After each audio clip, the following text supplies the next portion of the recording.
Terima kasih Pengerusi Majlis. Bismillahirrahmanirrahim.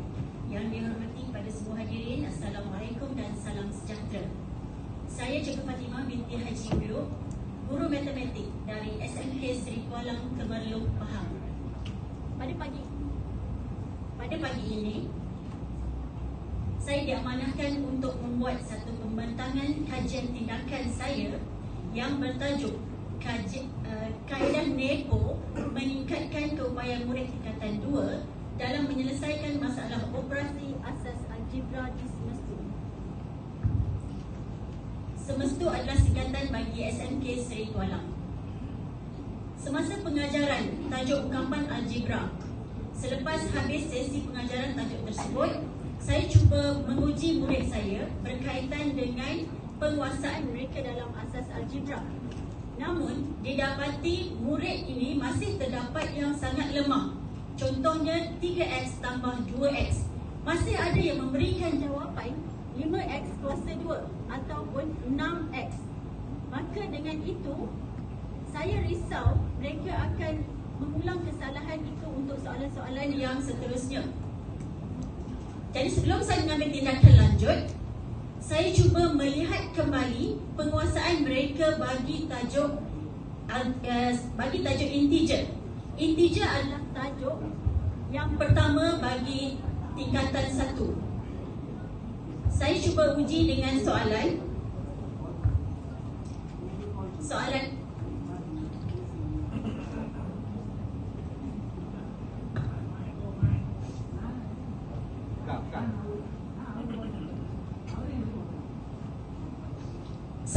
Saya cuba uji dengan soalan yang asas.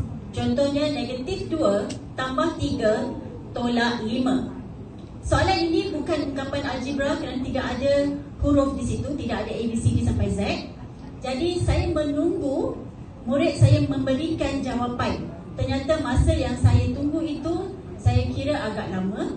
Dan yang kedua, bingo, mereka tidak dapat memberikan jawapan yang saya mahukan. Dalam erti kata lain, asas kepada penguasaan integer itu sendiri telah menjadi masalah.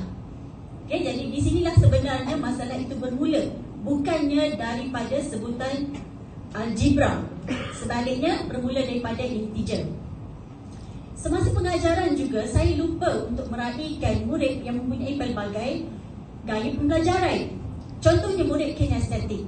Mereka lebih bersedia untuk belajar sekiranya kita buat aktiviti yang berkaitan dengan fizikal dengan mereka. Jadi saya cuba menggunakan kaedah NEPO untuk memberi peluang kepada murid ini belajar secara aktif, dan dalam masa yang sama kita cuba selesaikan masalah bagi ungkapan algebra. Okey, sebelum itu, kenapa di tingkatan 1 sampai tingkatan 2 murid-murid ni kelihatannya macam selesai sahaja masalah tu, walaupun di integer saya kata tadi saya mengesan ada masalah di situ. Jadi sebenarnya murid boleh menutup kesalahan itu ataupun kelemahan itu dengan penggunaan kalkulator. Tetapi apabila mereka belajar tajuk ungkapan algebra di tingkatan 2, kalkulator kalkulator terhad, penggunaannya terhad untuk huruf-huruf dalam algebra. Jadi di situlah murid mula mendapat masalah yang besar. Okey, selain itu murid juga ada yang merasakan matematik ini tidak menarik dan sebagainya lah. Fokus kajian saya ada 5 fokus kajian di sini. Walaupun ada 5, tapi sebenarnya 5 ni adalah saling berkait. Yang pertama, fokus saya adalah kepada murid yang masih lemah penguasaan integer, operasi asas tambah dan tolak dalam integer. Yang keduanya, penguasaan murid dalam tambah dan tolak algebra. Yang ketiga, murid yang VAK, visual, auditory dan juga kinestetik. Saya juga perlu meraihkan mereka sebagai fokus kajian mereka, sebagai fokus kajian saya. Okay, seterusnya murid yang takut untuk bertanya dan juga pasif. Dan yang terakhir adalah murid yang tidak membuat latihan yang berpadanan dengan apa yang saya beri. Okay, untuk keadaan ini sebenarnya ia sangat berkait rapat dengan satu kajian yang telah dibuat oleh seorang penyelidik pada tahun 2010. beliau mendapati bahawa terdapat hubungan yang positif di antara penguasaan murid, tahap penguasaan murid dalam ungkapan algebra dengan minat murid dalam matematik. Dalam erti kata lain, sekiranya saya boleh menyelesaikan masalah ungkapan algebra ini, maka murid ini akan berminat untuk belajar matematik dan mereka tidak akan rasa bosan dan juga culas untuk menyiapkan tugasan. Begitulah logiknya. Begitu juga dengan kajian integer yang lain. Contohnya pada tahun 2011, Nur Izzati telah membuat kajian berkaitan dengan integer positif dan negatif, dan tajuk kajiannya adalah berkaitan dengan kaedah rumah, dan hampir sama dengan kaedah Nepo saya ni. Dan pada tahun yang sama, Siti Hafsah pula telah membuat kajian berkaitan integer juga menggunakan kaedah Katrasin. Menariknya kaedah Katrasin ini telah digunakan semula oleh seorang penyelidik lain pada tahun 2016. Bagi algebra pula, tahun 2020, sekumpulan penyelidik UKM telah menggunakan kaedah Jubin algebra. Dan pada tahun 2021, sekumpulan guru dari Akademi YouTuber diketuai oleh Syarul Azri telah mencipta inovasi digital, iaitu matematik algebra jalan Gabra. Okay, seterusnya kita pergi kepada objektif kajian. Objektif umum kajian ini adalah untuk menggunakan kaedah Nepo untuk menyelesaikan masalah tambah tolak dalam sebutan algebra. Manakala objektif khusus adalah untuk menjimatkan masa murid menjawab soalan. Yang kedua, murid dapat menjawab soalan tambah tolak integer dengan betul, sekurang-kurangnya 70%. Dan yang ketiga adalah murid dapat menjawab soalan tambah tolak algebra dengan betul, sekurang-kurangnya 60%. Kumpulan sasaran saya cuma ada 4 peserta ataupun 4 responden, seorang lelaki dan 3 orang perempuan, yang keempat-empatnya adalah murid Melayu tingkatan 2. Bagaimanakah pelaksanaan Nepo ini? Kaedah Nepo saya pecahkan kepada 3 bahagian ataupun 3 aktiviti utama. Yang pertama adalah rumah Nepo yang khusus kepada integer. Rumah Nepo, saya hanya perlu menggunakan papan putih, bahagikan kepada 2 bahagian. Bahagian kanan murid, bahagian kiri murid, bahagian kanan saya, bahagian kiri murid, saya tuliskan label sebagai Ne. Ne merujuk kepada negatif, rumah negatif. Ne, dan sebelah kiri saya, sebelah kanan murid ialah Po. Jadi Ne dan Po ialah selari dengan garis nombor. Seterusnya kita beri contoh soalan yang pertama berkaitan dengan integer. Contohnya negatif 6 tambah 2. Negatif 6 tambah 2, dan saya tanya murid, negatif 6 rumah mana? 2 rumah mana? Dengan mudah murid akan jawab, negatif 6 ialah rumah Ne, 2 ialah rumah Po. Okey, langkah seterusnya saya sediakan kad nombor, dan kad nombor itu saya berikan kepada murid yang kinestetik ini untuk datang ke hadapan dan berada di rumah Ne dan Po sambil memegang kad nombor tersebut. Setelah mereka pegang kad nombor 6 dan 2 contohnya, jangan letakkan simbol negatif di situ, nanti murid akan mudah terkeliru. Jadi kita tahu negatif 6 tu berdasarkan rumah itu adalah rumah Ne.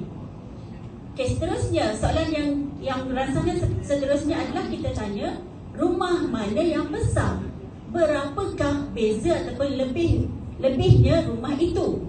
Okey, sekali lagi murid boleh menjawab dengan senang, iaitu rumah negatif yang menang, dan menangnya adalah 4. Dan itu akan memberi kepada jawapan akhirnya bimbing murid untuk menuliskan tanda negatif kerana yang menang itu adalah rumah Ne. Jadi dia perlu tulis negatif 4. Okey, saya akan ulang aktiviti ini untuk beberapa soalan lain lagi yang berkaitan dengan integer, sehingga saya yakin murid faham dan juga boleh mengikuti kaedah Nepo bagi integer ini dengan jayanya. Setelah itu saya bergerak kepada aktiviti yang kedua. Aktiviti yang kedua ialah jadual Nepo. jadual NEPO ini dikhususkan untuk darat dan bahagi. Jadi untuk darat dan bahagi, murid perlu tahu bahawa sekiranya tandanya sama, maka dia akan dapat negatif. Jadi jadual NEPO ini, contohnya 1 tolak negatif 4. Jadi negatif dengan tolak dengan negatif ini akan jadi positif. Jadi akhirnya dia akan tulis 1 tambah 4 tambah 7. Dan murid akan menuliskan jawapan. Dia boleh guna semula rumah NEPO ataupun dia boleh tulis jawapan berdasarkan congakannya. Dan yang ketiga adalah sekali lagi kita ulang rumah NEPO, dan kali ini kita kaitkan dengan algebra. Contoh di sini 2y tambah negatif 3y tolak y. Untuk penggunaan rumah NEPO bagi algebra, saya perlu tekankan bahawa dalam sebutan algebra, sebutan yang mesti serupa baru boleh tambah atau tolak. Sebutan serupa mereka telah pelajari di tingkatan 1. Jadi untuk pelaksanaan aktiviti 3, ia tidak lagi sukar memandangkan di aktiviti 1 dan 2, dua perkara besar itu telah diselesaikan.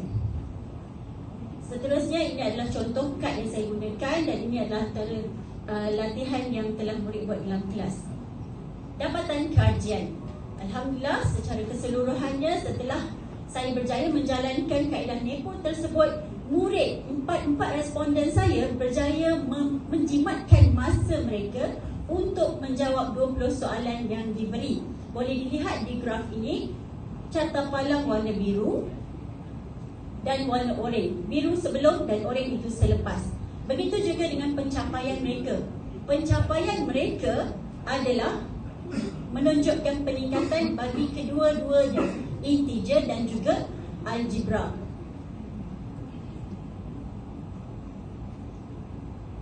Okay, sebagai refleksi kajian secara keseluruhannya, saya berasa sangat gembira kerana murid-murid saya yang jadi responden itu khususnya telah menunjukkan peningkatan yang sangat ketara.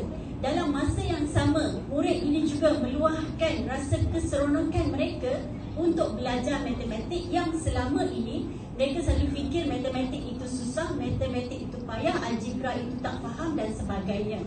Jadi apabila murid rasa seronok dan menerima pengajaran saya andaikan bahawa kaedah NEPO ini telah diterima oleh murid-murid ini, dan juga saya berjaya menghasilkan satu kajian yang baik untuk mereka.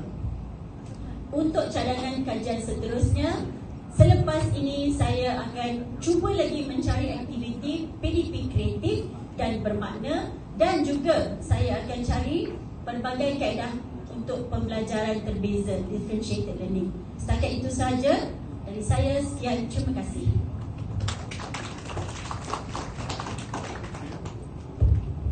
Demikianlah tadi